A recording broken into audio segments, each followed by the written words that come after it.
Oh, hello. My name is Grace Akelo. I'm Uganda's High Commissioner in New Delhi. Uganda has a mission in which is resident in Delhi, but is responsible for the countries or other countries other than India. The other countries that I am responsible for are Sri Lanka, Bangladesh, Singapore, Maldives, and Nepal. So I'm very privileged to be here in this beautiful country of India, in the capital city of Delhi. In India, I have two honorary consuls. Well, one honorary consul who should be part of this discussion that I have, but his office has facilitated this, and I want to thank Vishal Saria very much for this facilitation.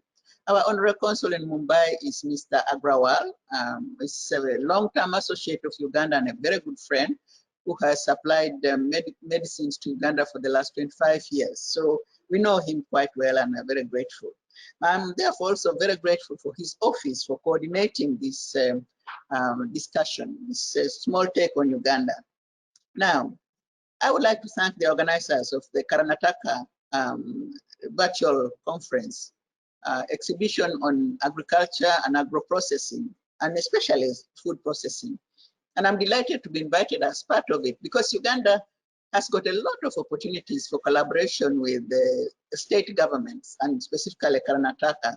First of all, whenever I talk to people about Karnataka, they say, and I have been to Karnataka, you've just been featuring in the conference on ISA, International Solar Alliance, where your state was being very much appreciated by everyone for having adapted solar energy and congratulated for making it work in practical ways, such as running your airport and also many of your facilities. So I would like to join ISA in congratulating you. But more to the point of our discussion, which is your agricultural show and agro-processing show. In Uganda, we have a vision 2040. In this vision, we are determined, we are a poor developing country, but we are determined to move from being low income country to being a high middle income country by 2040. That's our vision in Uganda. It's rather like your IOGA vision of transformation from, I believe yours is 2030. But by 2030, India will be so far ahead of Uganda that I wonder whether we'll ever catch up. But that doesn't matter. That's a good thing because when India is ahead of Uganda, but is friendly to Uganda, then we can collaborate, we can come and learn from you, and maybe you can learn one or two things from us as well. Just like this conference, this exhibition that you are carrying out. We have, as I said, Vision 2040.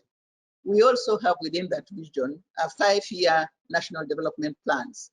And the plan that we are now starting to run this year is the 3rd national development plan. And it will run from 2020 to 2025.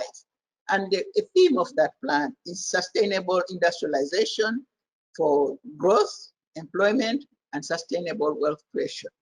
And as I was saying, with a country like India having run so far ahead of us, having at least transformed in many areas of its economy, we can do a lot of learning. So under this theme, we have 18 programs. And the first program of that theme on industrialization under the National Development Plan is to do with the very first program is agro-industrialization program. And under this, we would like to commercialize agriculture and to raise the competitiveness of agriculture and agricultural products. So you can't think of a more appropriate partnership than this with your exhibition which you are launching in Karnataka. We want to increase the productivity from agriculture. Uganda is like Karnataka, I'm told geographically as well. You are green, we produce bananas, we produce millets, we produce sorghums, we produce groundnuts, all the agricultural food that the body needs we produce in Uganda. The only problem with it is that much as it is good to eat organic food, it's also better when we are trying to access markets to be able to sell our food products in a processed form so that we add value to them and also so that we reduce the haulage cost. So it's not, it would be very expensive to carry bunches of bananas, how heavy a bunch of banana is for export. However, If we got some food products from bananas, which could be processed, through industrialization, manufacturing processes, then we could share that in markets with the world. So we want to increase our exports. And again, here, I am particularly under the direction of my president to say the issue that he has raised with Prime Minister Modi is that the Ugandan trade between Uganda and India is terribly unbalanced. It's very much in favor of India and to the disadvantage of Uganda. And I think that it's in exhibitions like this that I will be having a very keen interest in the outcome of this exhibition, where we can identify areas in which our agricultural products can be brought to India to be marketed in India. I know that, for example, in the lentils area alone, Indians are not, generally speaking, you don't eat meat. You prefer to eat, most of you are vegetarian. So Uganda produces so many lentils, so many beans, so many, all these things which are healthy foods which you can eat without having to touch meat at all. We have plenty of them. The only problem is that India also produces them. And sometimes when we have a high volume of these lentils and other agricultural products, you also have a bumper harvest, and therefore our marketing doesn't quite work out. But there are ways in which we would learn how we could turn some of this into products which could be marketed in India, and therefore increase our trade and balance the trade from Uganda to India. There's another aspect of this, apart from balancing the trade. It's one of the things about economic transformation is that you cease to be a producer of just raw materials. So therefore, just raw bananas, raw pineapples, raw sweet potatoes, raw beans, into some of these products being turned into different values. And this is where it would be very useful when I see the idea which you have in your conference of processing, that you could be able to attract some of your business people who have good ideas on how to run such processing industries to come and form partnerships with Ugandans, or even set up on their own. I am certainly here as a mission to attract people to go to Uganda, so that there are areas where you could set up in agro-processing and teach. First of all, I know when you go there with your money, you want to set up your business in order to make profits. You don't want to set up your business in order to fail, or because you have gone there on a charitable mission. There are some other agencies for that. I know most business people go to countries in order to make a profit. And in Uganda, I can assure you that investors going from Karnataka to invest in agri-industry will make profits. Because even if you just added a little value, what Uganda produces in its agricultural sector, there are markets within East Africa alone which will absorb this. We have markets in Kenya, we have markets in Tanzania, we have markets in South Sudan, we have markets in Rwanda, we have markets in Burundi. That's our East African community. And very close to the East African community, we have DRC Congo. And this is a huge country, as you know. And the whole of Eastern DRC Congo depends on East Africa, specifically Uganda, to provide for some of the food items that they need, agricultural items that they need in those areas. So the business of agro-processing, which would earn our Indian investors who go there profits, would also be very good for trade within the East African region. Then there is I'm looking at different areas. So apart from the business of making profits for our investors who go, there is also this idea of collaboration between the government, the state of Karnataka, and some of the institutions of agriculture in Uganda. For example, Karnataka could collaborate with our universities, which have got schools of agriculture. Your agricultural institutions could collaborate with our agricultural institutions. We could learn a lot from each other, because I know, for example, that the seed bank that India has, Uganda tapped on it. Uganda a long time ago tapped on your seed bank, especially in the tea industry. We took some of your tea from Assam, and they're being grown in Uganda. Uganda also tapped into your groundnuts in the seed bank. And some of the groundnut varieties which we grow in Uganda, they can be grown. They were from India. Another area where we could have collaboration would be in technologies. We have universities of engineering. For example, we have a whole university which is dedicated to agricultural technology and engineering. This is in Busitema in eastern Uganda. So some of the people who may be interested in exploring areas of solar use in agricultural technologies, there is an opening there for us to collaborate. So there are so many areas in which we could work together to make this collaboration between India and Uganda real for the people of not just India as a whole, but specifically for the people of Karnataka. And then I would like to tell you something which I hope that some people might consider it attractive.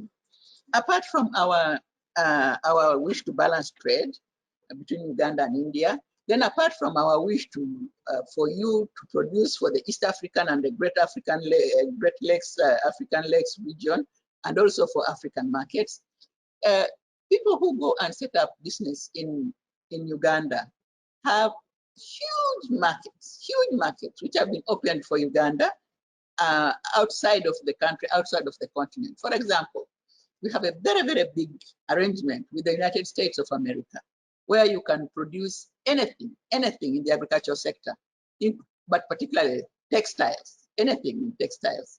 And you can take it to America free of, nobody will want you to pay any tax because we have this African Growth Opportunity Act. This means that whatever you produce in Uganda will go to America free of charge, no taxes. Now, in addition to that, we also have economic partnerships agreement with Europe. And this is again the same principle, that whatever you produce in Uganda, it enters European markets free. We have similar arrangements with China. And in the world of economics, we trade with everybody. So we have similar arrangements with China. What is produced in Uganda, China has given us special concessions so that our products go to enter the Chinese market free. So therefore, when you go, and we have similar arrangements, by the way, with India as well. But when we go, therefore, when we have investors from Karnataka going into Uganda's agriculture and trying to join us in our struggle to transform the Ugandan economy from a low-income, low-income economy to a high-income economy, when you go there, you will make profits, number one. Number two, you will give us your technologies and you will help us. I know you will help us to train our young people. So that would be a third. But most important of all, we will be proclaiming to the world this message of development, that we, the people of India, of the state of Karnataka, are working together with the people of Uganda for peace and development. You know, one of our African leaders said, peace is another name for development, and development is another name for peace. When we work for peace, then we will overcome all the barriers that pull us down. And I think this is the mission that I'm here to prosecute, that Uganda and India have been long-term friends since the 1800s, since you built the Uganda Railway, actually, under the colonial administration of the British. That is how far back our friendship has gone in recent times. And of course, before that, there were other relationships, but this is the most recent historical period that we can tie this relationship to. So therefore, we together, this transforming Ugandan agriculture, will be taking this partnership one more, two more, three more, four more steps ahead. And we look forward very much to getting feedback on your very good exhibition and to see how we can work together henceforth. Thank you very much for this. And I wish you all the best in your exhibition. Thank you.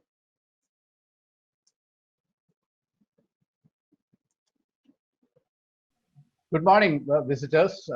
Welcome to the fourth day and the last day of our virtual expo for the Agribusiness Show 2020. Today, our first session, we are starting with Professor Dr. D. Madhusudhana Kurup, who will be touching on the scope in the aquaculture sector. Before I hand over the session to Dr. Madhusudhana Kurup, a brief about the speaker. At present, Dr. Madhusudhana Kurup is the Adjunct Professor, School of Industries, Fisheries, Cochin.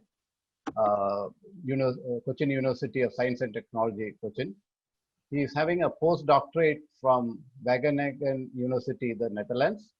He is also the founder vice chancellor of the Kerala University of Fisheries and Ocean Studies, Cochin.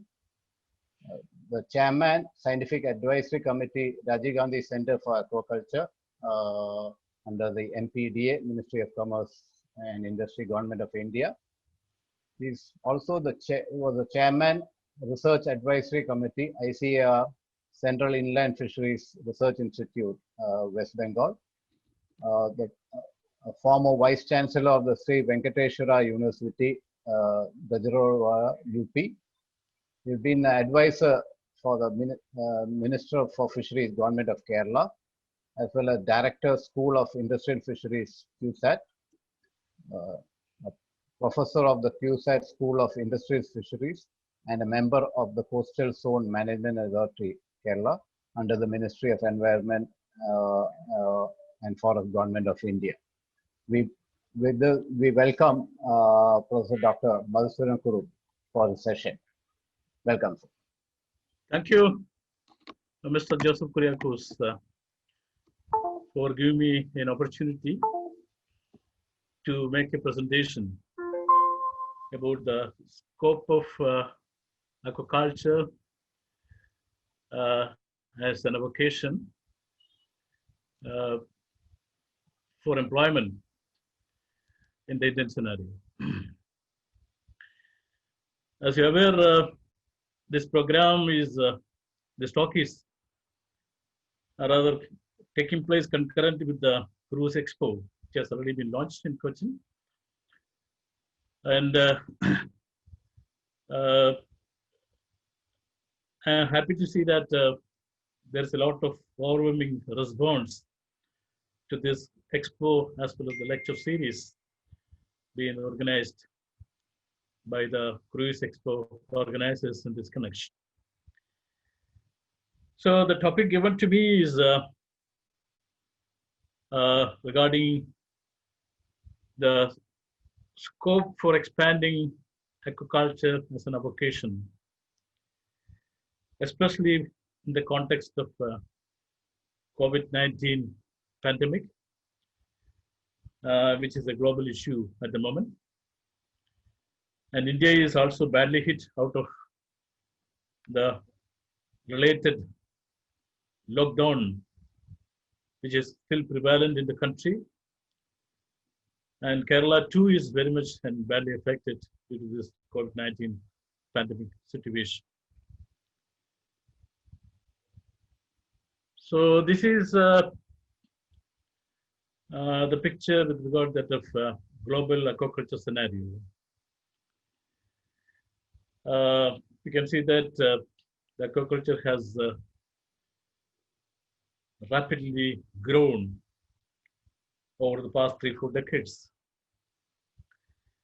And now the production of global aquaculture has already exceeded that of the production from the captive fisheries.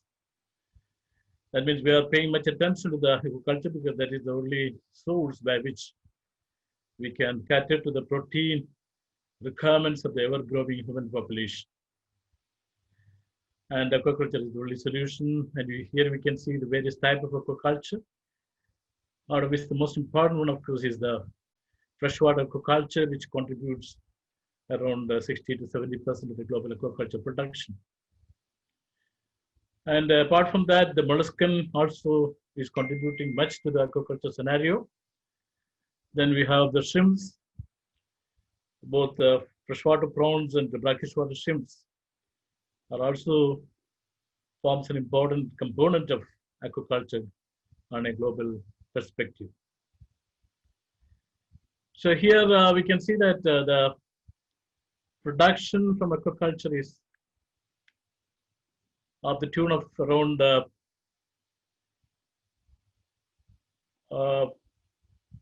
72 million metric tons. Actually, the total fish production in the country as on 2018 scenario is around 170 million metric tons, out of which The aquaculture itself contributed to 80 million metric tons. Whereas the aquatic plants is also another growing business across the world, which have contributed around 31.2 million metric tons. So that means the aquaculture is a growing industry all over the country. And the picture in India is also more or less same. And the total fisheries sector, we know that around 40 million people are engaged, either as a full-time basis or a part-time basis, including occasional basis. So that is the importance of this sector in providing employment to the global population. And one of the outstanding feature that we can say is that around 80% of the aquaculture activities are taking place in Asian countries. And regarding the importance of agriculture, we know that China is the foremost country in terms of production, which around 45 to 50 million metric tons is the annual production. And India is the second important country in terms of aquaculture production, and our production is around 8 million metric tons. So this sector is actually giving employment around 19.3 million people. So we can see that the employment potential associated with this sector is also huge and tremendous. Out of which another noteworthy phenomenon is that almost 15% of these workers are mostly belonging to the gender sex, that means the women. So that is the advantage as far as this sector, as a sector which provides a lot of employment to the people. So we'll come to the Indian scenario, what's happening in India, what's the importance of fisheries in the Indian scenario. In terms of total GDP, what is the contribution? It is of the tune of around 0.07%. That is the contribution from fishery sector. And India occupies an important position, both in second in position, both in capture as well as culture fisheries. And as per the 2017-18 statistics, our total production, fish production from the country is around 13.34 million metric tons. And India's shipment, that means export, is of the tune of around 13,77,000 metric tons.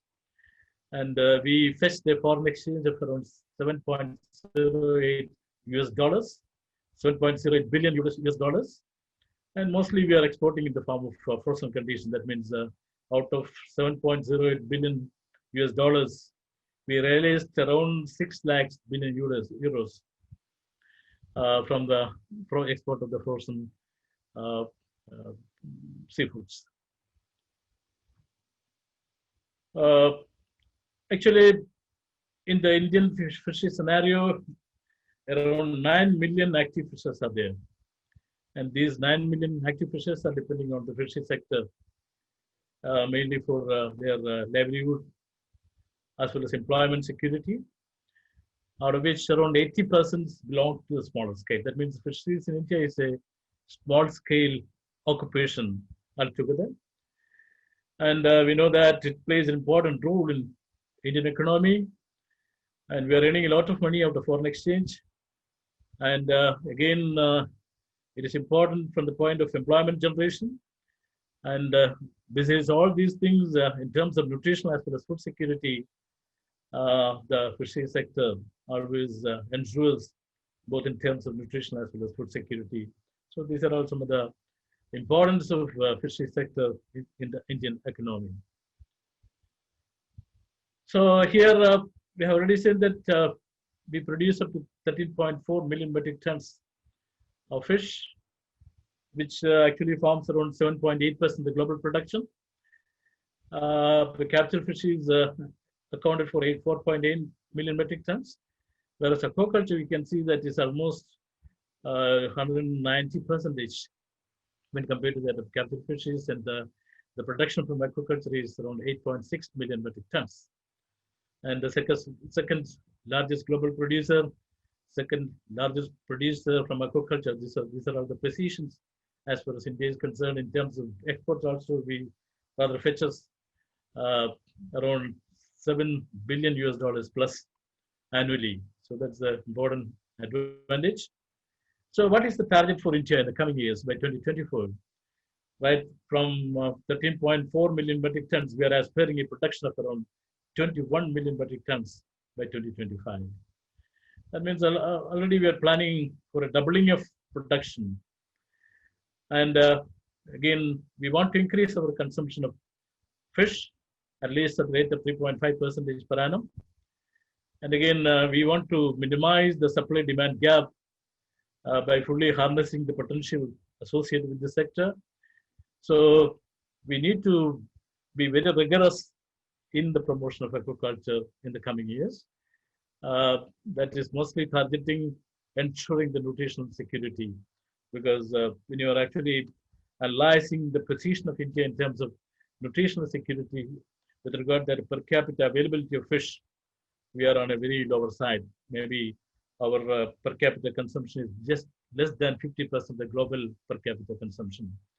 So the only possibility that we need to increase the aquaculture production, otherwise we cannot enhance the per capita nutrition consumption or per capita consumption of fish in the coming years.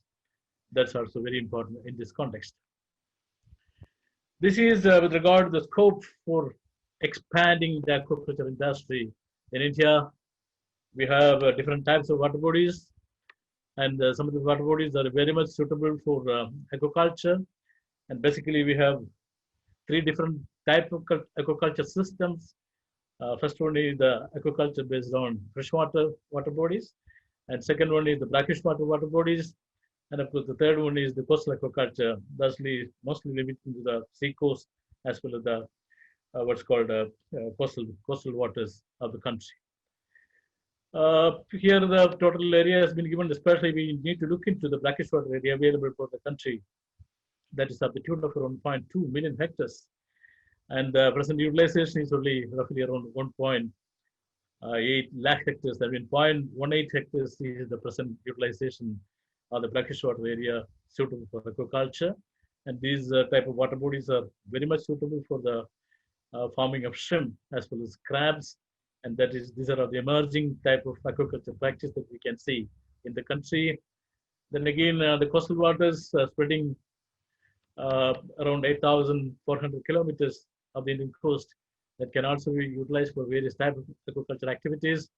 Then the reservoirs, the potential is not even harnessed even up to, at the rate of 10% right now.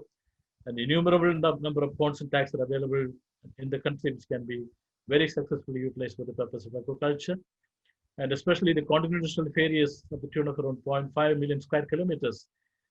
These regions are very much suitable for promoting the cage aquaculture system, which will get expanded as part of the mariculture promotion activities in the years to come. This is a very important picture which shows the global consumption of fish. And here we can see that India, by noting the color, you can see that India comes in the stratum of 10 to 20 kilogram annual consumption category. Whereas there are some countries, even the consumption is more than 30 kilograms per annum. So, of course, we can see that a large number of countries are reached 20 to 30 kilograms per year. So we need to reach at least the category belongs to 20 to 30 kg per year consumption, for which the only possibility is that we need to double our aquaculture production, because the scope for increasing the production from the captive fisheries is almost insignificant, and that is not possible because almost all major stocks which contribute to the captive fisheries, they are facing the overexploitation. So no increase in terms of production is possible with regard to that of stocks which contribute to the marine fishery. So that is why I told you that the only scope is from aquaculture scenario, the aquaculture sector. And the advantage of India is that we have vast areas which are still remaining untapped for the aquaculture activities. So we need to concentrate much on aquaculture, and we have to see ways and means how best we can put into use this type of untapped water bodies for the purpose of aquaculture. And that is the only solution by which the fish production in the country can be enhance and both for domestic consumption as well as for earning more foreign exchange to the country. This graph will tell us the total capture as well as aquaculture production from India. We reached around 13.4 million metric tons. And here we can see that our aquaculture sector is gradually improving, whereas in the case of captive fisheries, it is getting almost stagnated. So there is a spectacular growth in the production of aquaculture in the country. I feel that is something very, very much gratifying as far as Indians are concerned. So still this graph can be rather shown very fast in the coming years, because now Government of India has launched a lot of activities and initiatives for promotion of aquaculture in the country. So the graph on the right side, you can see that the various types of aquaculture practice being done, out of which we can see that around 95% of the total aquaculture production is contributed by the freshwater sector, whereas the contribution in the marine sector is very, very minuscule. We couldn't venture much into the mariculture production activities, whereas the brackish-water also, there is a gradual improvement in terms of production from the brackish water areas of the country. But it is by and large governed by the freshwater aquaculture, mostly the freshwater fish, which contribute bulk of the production from aquaculture. Then this graph shows the consumption pattern, that means per capita supply of the fish and fishery products.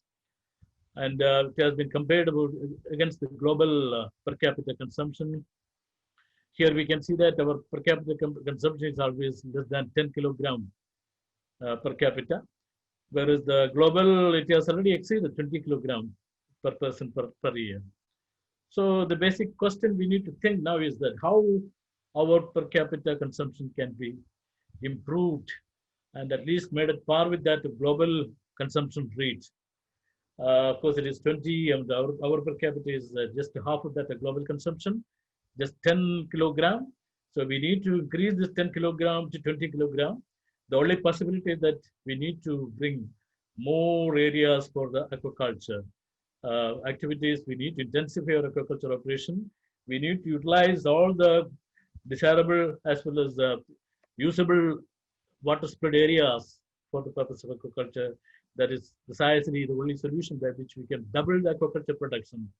Maybe from the 8.7 million metric tons, we need to increase the 15 million metric tons within another 5 to 10 years.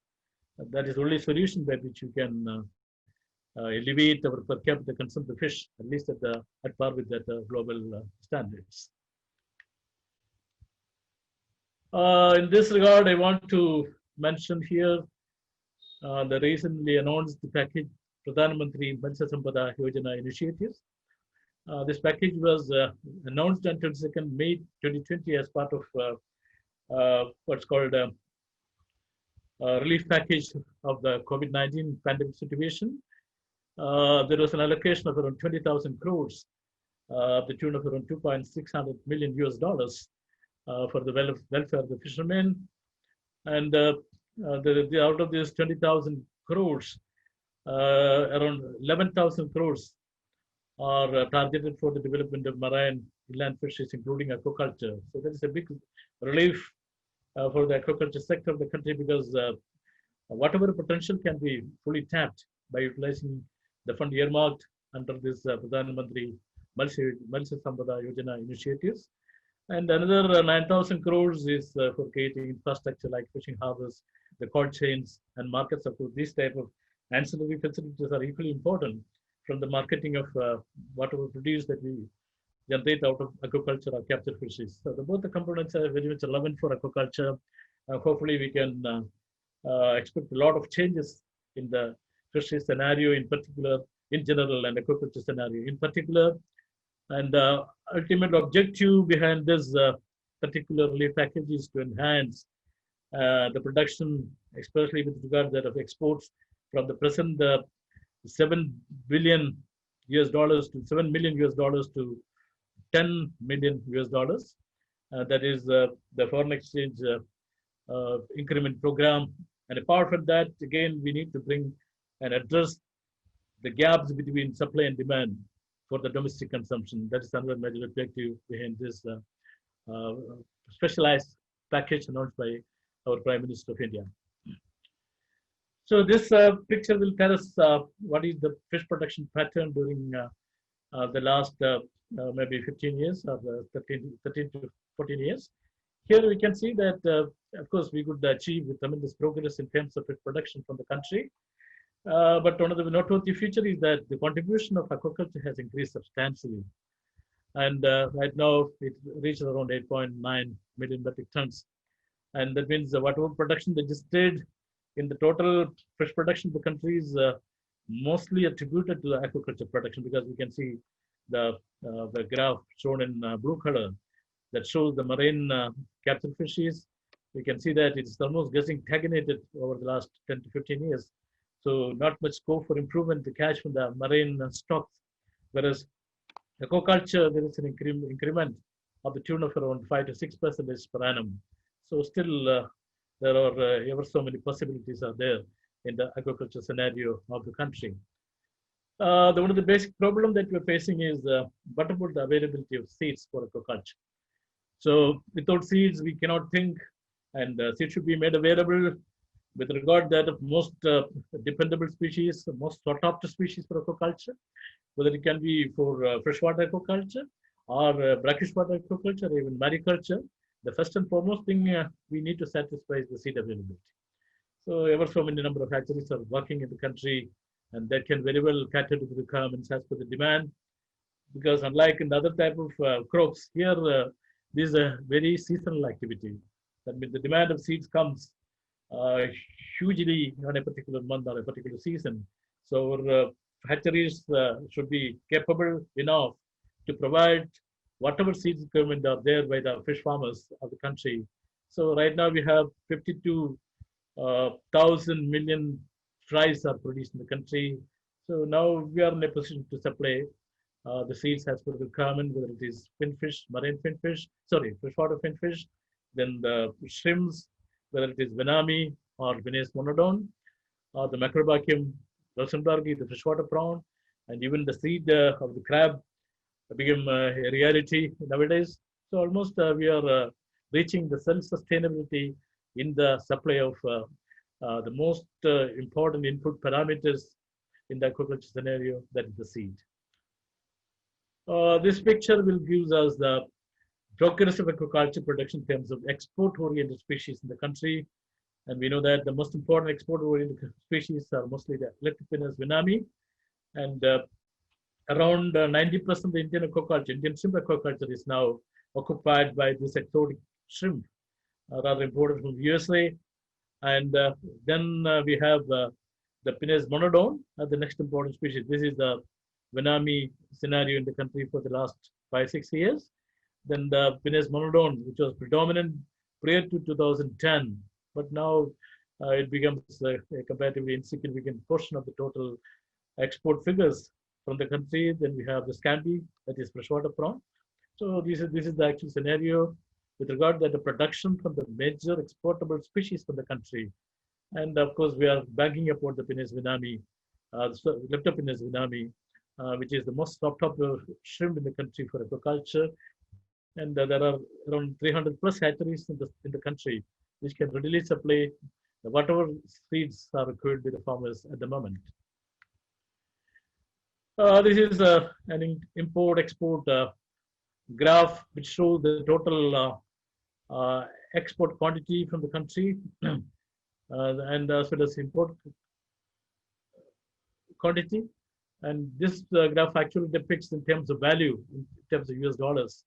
And I mentioned earlier that it is around 7.2 billion US dollars. That is the total foreign exchange that we are earning in the year 2017-18 by way of exporting various marine products of exports. And of course, the shrimps, which form the major part of export earnings of the country, that's the advantage of the country. And still, this export value can be increased by adding more quantities of the shrimps, because the only limiting factor is the availability of shrimp for export, because the demand is soaring, the global demand is soaring for shrimps. And we are also one of the major exporters of the shrimp to various international destinations, including USA or European countries, Japan, Korea. So these are all our major importers as far as marine products are concerned.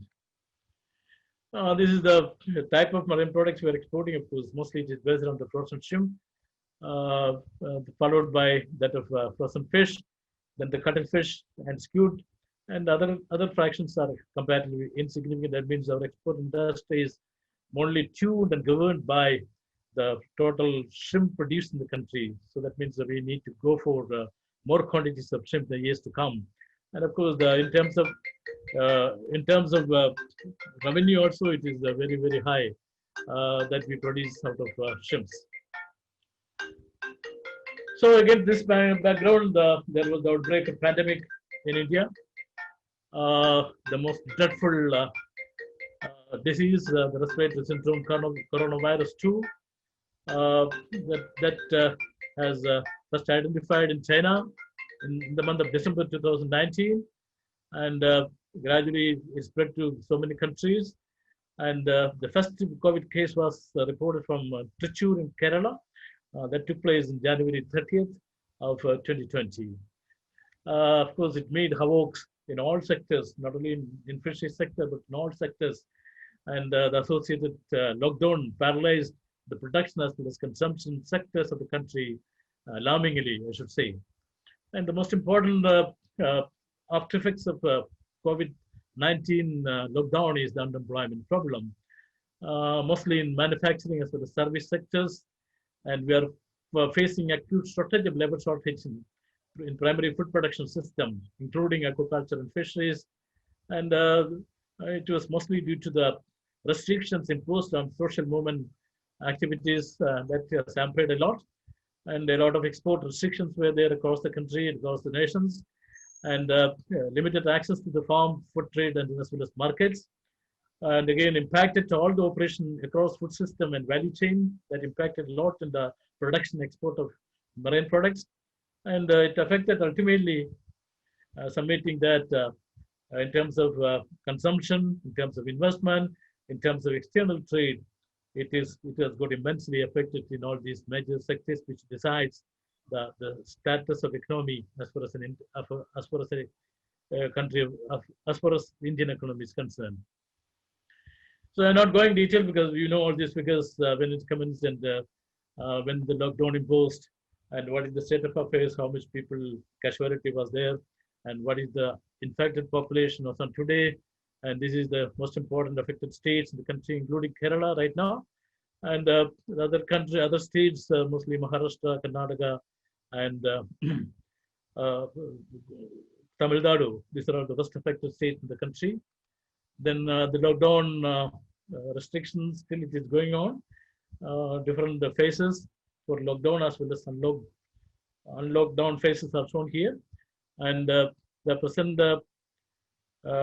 casualties exceeded more than 70 lakhs. And infected cases also surpassed more than, the deaths has already exceeded more than a lakh. And the total number of infected persons has exceeded more than 73 lakhs as of today. That's the situation. So these are all the pictures which show the intensity of COVID pandemic in India, and the number of deaths and number of infected persons. So the updated statistics I have already mentioned to you in the previous slide. So I'm not going much into these type of slides, and how far it has impacted on Indian economy is the major question to be answered. And we can see that Indian GDP growth was the least especially during the third quarters of 2019. And again, we can see that now the COVID-19 is rather facing or posing much challenges to the Indian economy as a whole. And we took a lot of safeguards to avoid the spreading of this pandemic. And again, it has impacted hugely on consumption and investments. And again, we can see that it can insulate in the global supply chain of the exported commodities and materials. And again, it has already affected consumption, investment, as well as the external trade. And these are all the future predictions in which they have been shown that the impacts of COVID will be very high in terms of seafood meat. And seafood meat, then the rice, then tea, and the spices. So that is speculation. So here comes the opportunities for expanding the aquaculture as far as India is concerned, because the speculation is that seafood will be one of the most affected sectors in India during the post-pandemic situations. So how can we contain this? The biggest question to be answered. And the only solution as far as Indian seafood is in terms of production. The biggest answer that we can give is improve the production from aquaculture. That's the only possibility as far as India is concerned. Of course, already our GDP is in crisis, and the crisis began some 2 to 3 years back, and the COVID is now acting as an additional factor impacting the GDP of Indian scenario. And this is the rate of employment ratio. You can see that it has accelerated up to 90%. I mean, up to more than 25% during different months, starting from 2020. So still, it will continue for some more rate.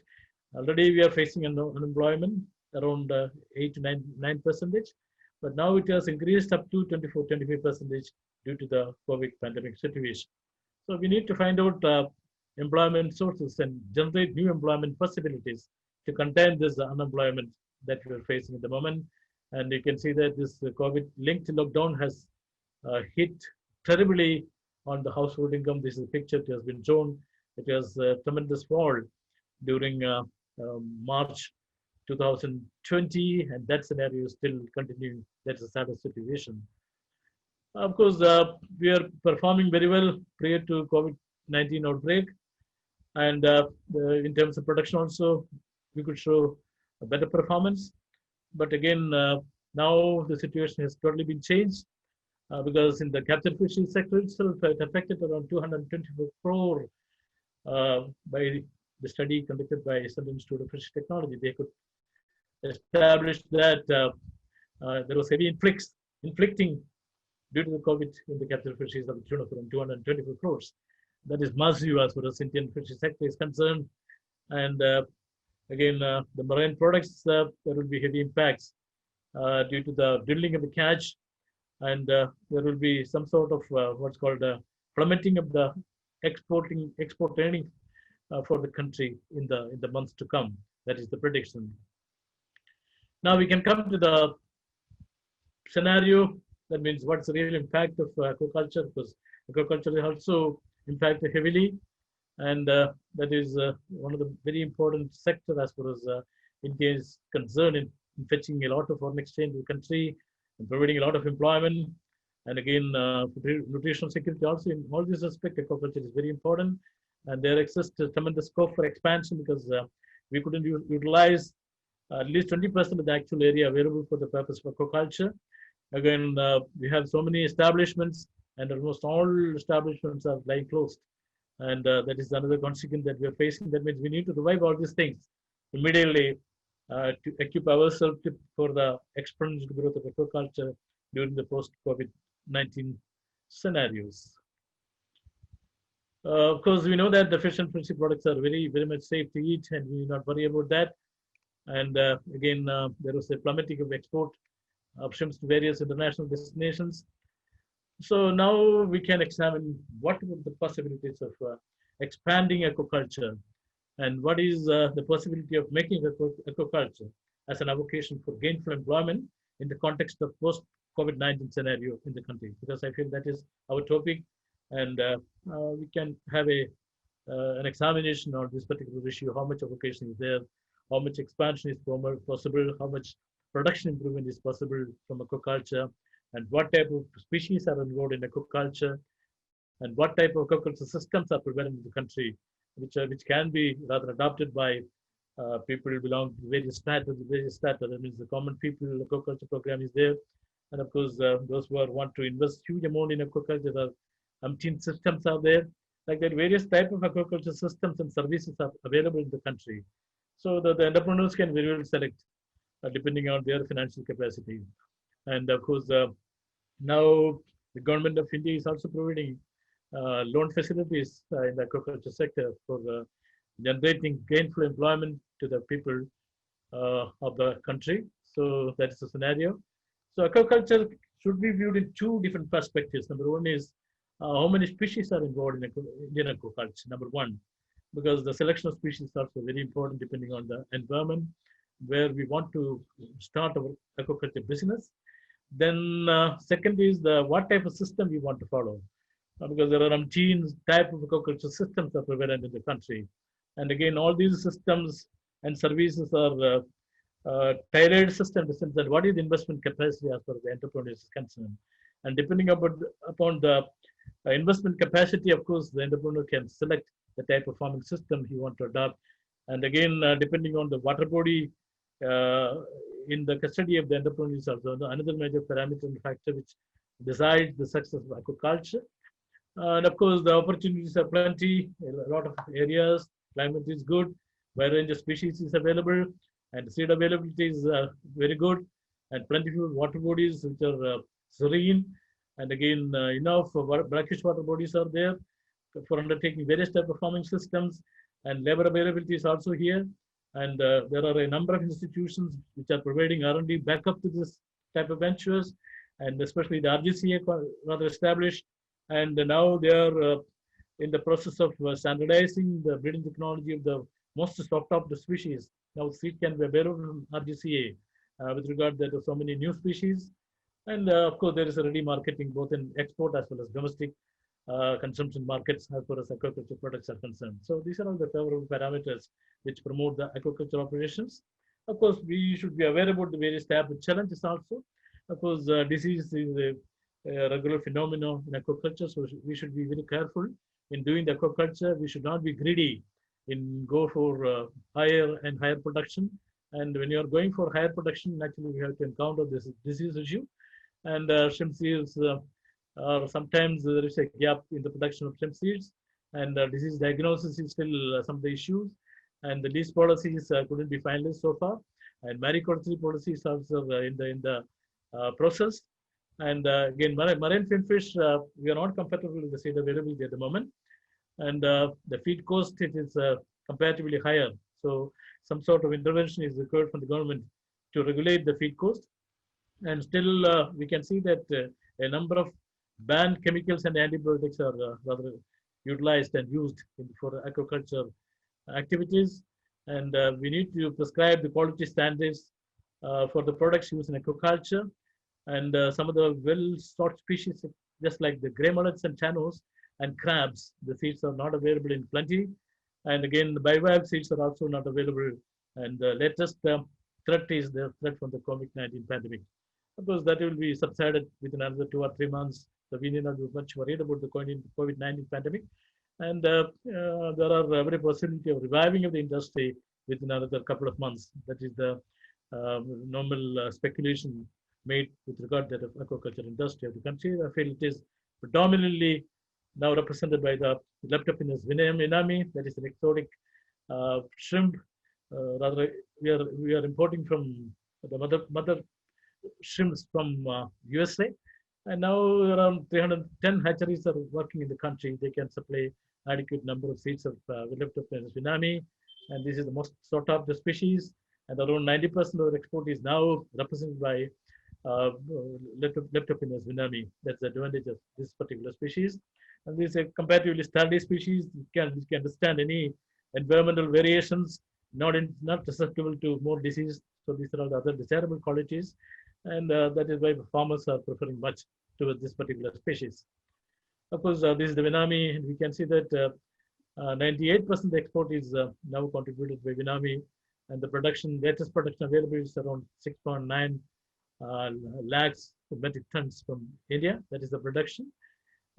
This is the shrimp culture versus export. We can see that export is around 7.4 billion tons that is export, and the foreign exchange also it is 7.5 lakhs tons, and export we are fetching a sizable export value from almost around $6 billion. That is the foreign exchange that we are earning from the export of shrimps. And this is the picture which shows the expansion of area utilized for shrimp aquaculture, we can see there are 1.8 lakh hectares are utilized for the shrimp farming in the country, and the productivity also have shown substantial increment and increase. And this is the diversification of species. Now, a large number of species are utilized for the purpose of aquaculture.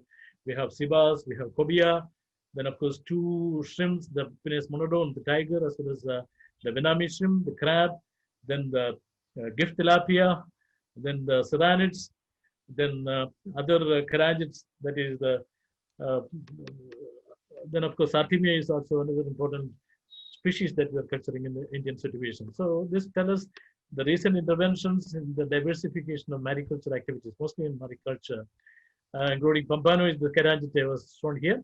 I have shown here, and the Serranid is another emerging species. And of course, Sibas, it is getting popularized nowadays, and Cobia is also has already been popularized in the country in the farming. This is the Serranid and Pompano, and this is the Cobia.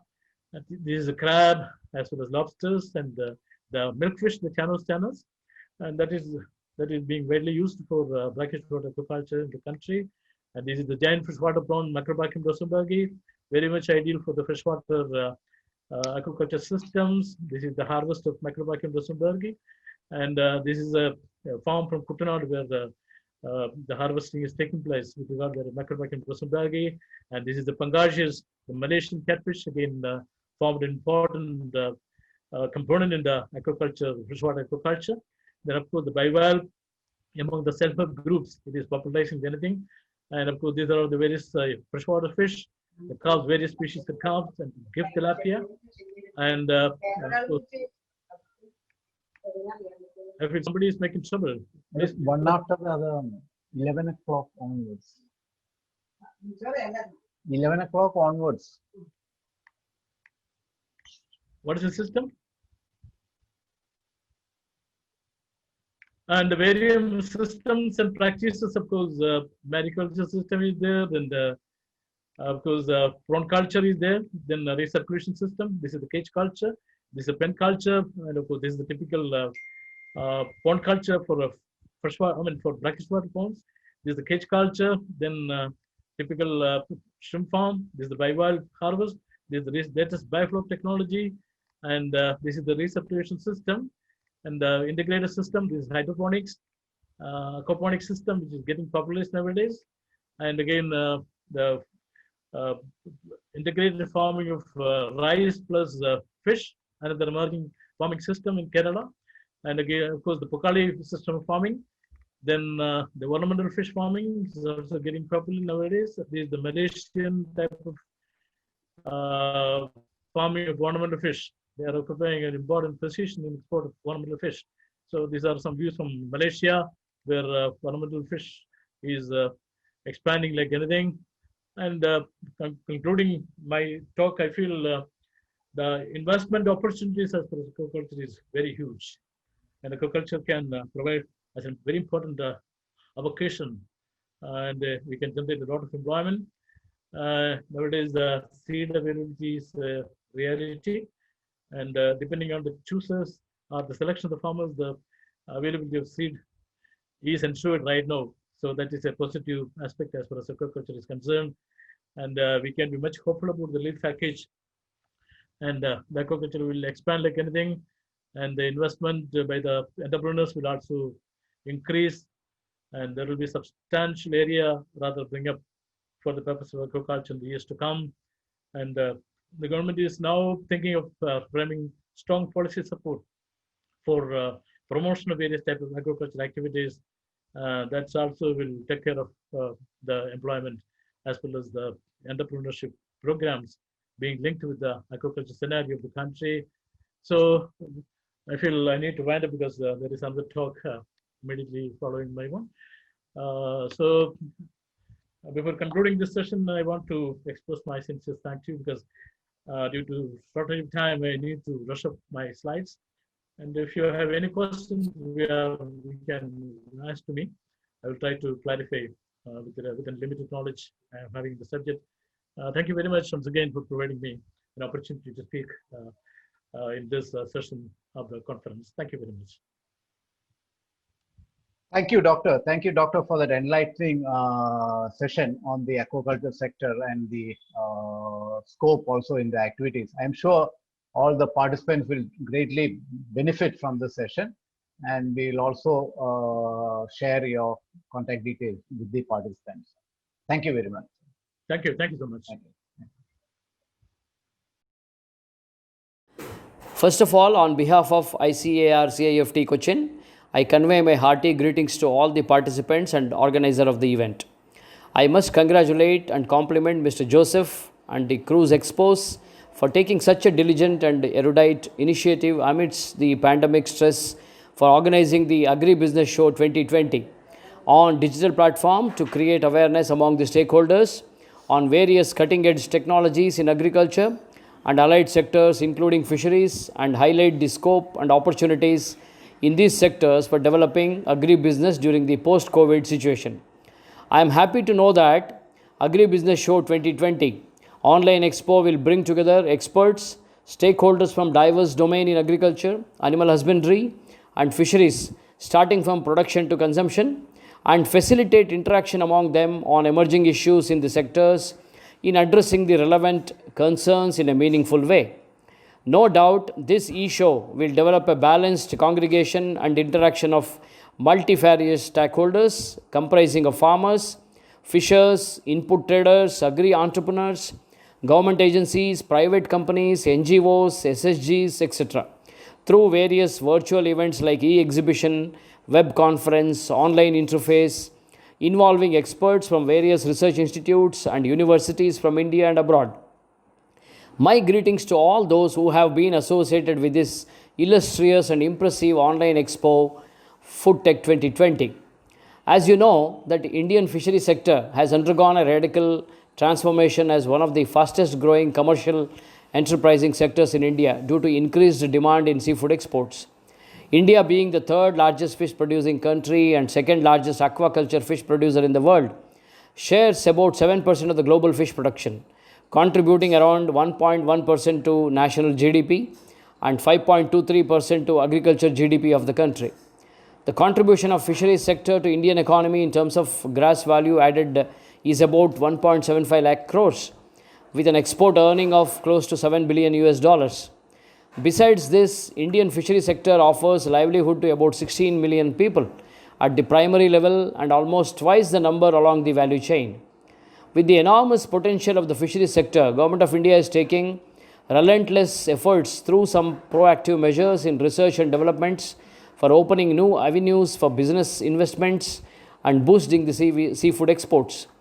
Against this backdrop, I am quite sure that Agri-Business Show e-Show 2020 is considered as the right intervention at right time during the post-COVID scenario to provide a virtual platform for all stakeholders from India and abroad involved in capture fisheries, aquaculture, harvest and post-harvest fisheries to discuss, interact and relevant issues and devise strategies to create a conducive business ecosystem through suitable technology interventions, market growth and regulatory measures, which may mark a huge turn around the entire valuation system in fisheries, using blue economic growth in the country and also on the background of Prime Minister's Pradhan Mantri Matsya Sampada Yojana. It is my proud privilege to inform you that ICRCFT, since its inception during 57, has been playing a pivotal role in developing the harvest and post-harvest technologies in fisheries, thus giving a boost to the aquaculture and seafood exports in the country. The institute is distinguished for its high caliber and innovative research, training, partnership and strong backward and forward linkage with diverse stakeholders in the value chain from tide to table. The institute has established its strength in the sector by evolving innovative, cost-effective, emerging technologies in harvest and post-harvest aspect of fisheries, like developing novel material for fishing craft and gear, modern caption technologies, state-of-the-art fish processing techniques, energy conservation technologies, techniques for waste management, extraction of biomolecules, developing pharmaceutical and industrial products from aquatic organisms, biotechnological approaches for disease diagnostics, quality management and food safety standards, design and development of tools for harvesting and post-harvesting, supported with effective technologies, dissemination mechanism, business incubation facilities, impact assessment, capacity building, and apt policy interventions. ICRCAFT is recognized as a national referral and reference lab for fish and fish products by FSSAI under Ministry of Health and Family Welfare, Government of India. ICRCAFT is always on the front line to cater its services to the stakeholders as and when required. Lastly, once again, I convey my best compliments to Mr. Joseph and his team to organize such a marvelous and impactful event, which will be able to frame a roadmap for developing not only the fisheries sector but all the allied food sectors that may awaken the stakeholders about the scope and opportunities to counter the shock of COVID pandemic and ensure food security, nutritional security, livelihood welfare, and employment generation of married smallholders. I wish the event a grand success. Thank you. Good afternoon, visitors as well as participants. We have come to the last days of the region's virtual expo for the agri sector. It is my privilege and honor to do the vote of thanks. From our side, we would like to thank the Department of Industries, Government of Kerala for giving us, for supporting and putting up a National SG Pavilion in this premier virtual exhibition. We'll also like to thank CIFT, COIR Board, Kerala Agriculture University, the Indian Dairy Association Kerala chapter, as well as the Department of Animal Husbandry and all the other government agencies, both national and regional, in supporting this venture of ours. I would also like to thank our participants from all across the country as well as from within the state who have put up their stalls in this 4-day exhibition. Our sincere thanks and gratitude also goes to the speakers for the various sessions on the first 2 days as well as today's session. We'd like to thank our Principal Secretary for delivering the inaugural address, Mr. Anwar Farooq, former Secretary, Government of Bangladesh, from FSDCI Vice President, Mr. Kishore Pradhan. We'd like to also thank our AMA team, Mr.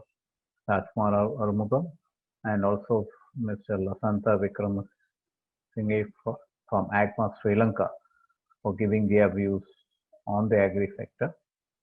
This is also our thanks also goes to our media partners for supporting this show from across the country, and our regional press based in Kerala for giving a good media coverage. We would also like to thank our strategy partner, Tastic Business Consultants, our Marcom partners, Redefine, and a technology partner, Covinto, for putting up this virtual show on this platform and making it a reality.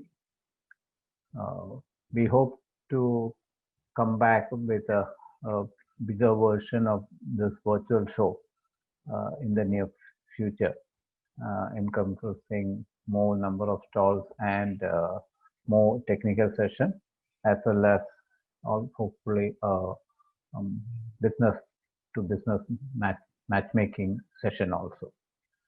From the organizer side and from our full team of Cruise Expo, we hope all the participants and the visitors had a fruitful interaction to this virtual platform.